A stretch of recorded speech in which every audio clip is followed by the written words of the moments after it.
My name is Brad Smith, and I've been a ranger for on and off about 17 years. I've been at Zulu Nyala freelancing for the last sort of 2 months before I started now a month ago as a permanent ranger here.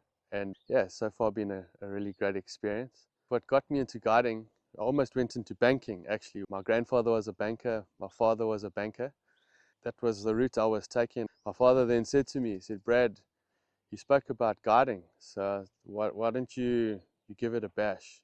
See if you don't like it, you can always come back into that other direction.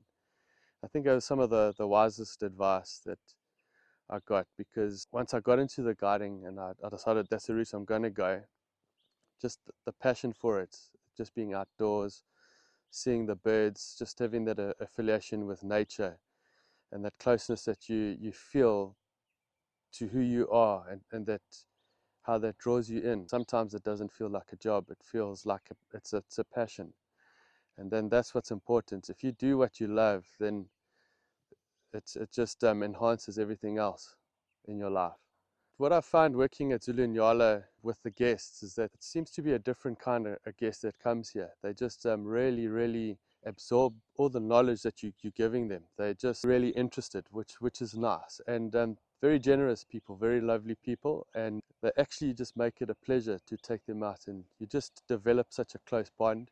They really become like your family for that week. It's really a special time. Sometimes you even had guests that get quite emotional when they leave, and I think you open something like an insight to nature. You're leading and you're guiding them into nature, and bringing that alive to them. And I think that means a lot to some people. You don't know what they've been through in their life, and what their past experiences have been. And sometimes it touches them in a way that we don't even really understand. And you can see it. You can see the appreciation that they have. I think for me, with the structure, how guests are brought in and their experience at the lodge it's quite important. I think they get assigned to you as a ranger, but then your guests are together for that whole week, having dinner together. So they're also getting to know each other on a personal level.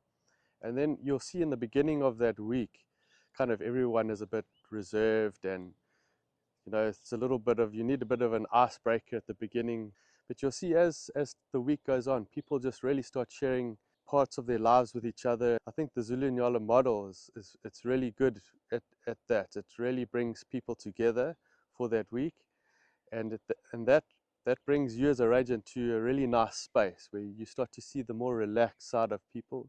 You see them at ease, sharing stories from their lives, when you can then do the same.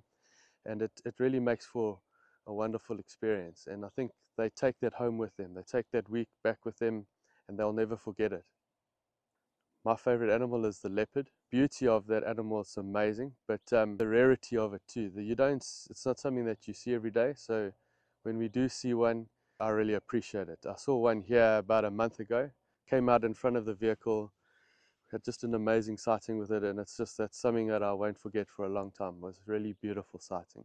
We all talk about conservation and its importance. For example, with the rhino, we could lose that animal on our watch, and that would be unforgivable as human beings, to allow an animal like that, which is just so prehistoric looking. I mean, the closest thing when I look at a black rhino, I just think of a triceratops, and something like that, to lose that on our watch just doesn't sit well with me. We're going to allow these things to go extinct in our lifetimes. It's something that we need to be held responsible for. And did we do enough? Are we doing enough to save these animals? So when you've got reserves like this, like Zulu Nyala, that have populations of rhino and are doing their best to look after them, this is what we need to protect. This spot for me is a really beautiful spot. Obviously, I enjoy the birding. If you come here in the early morning, got a lot of bird activity around this dam. Just spend a bit of time here, just chill out with the guests, just talk about what's going on with the birds around here, which is really nice.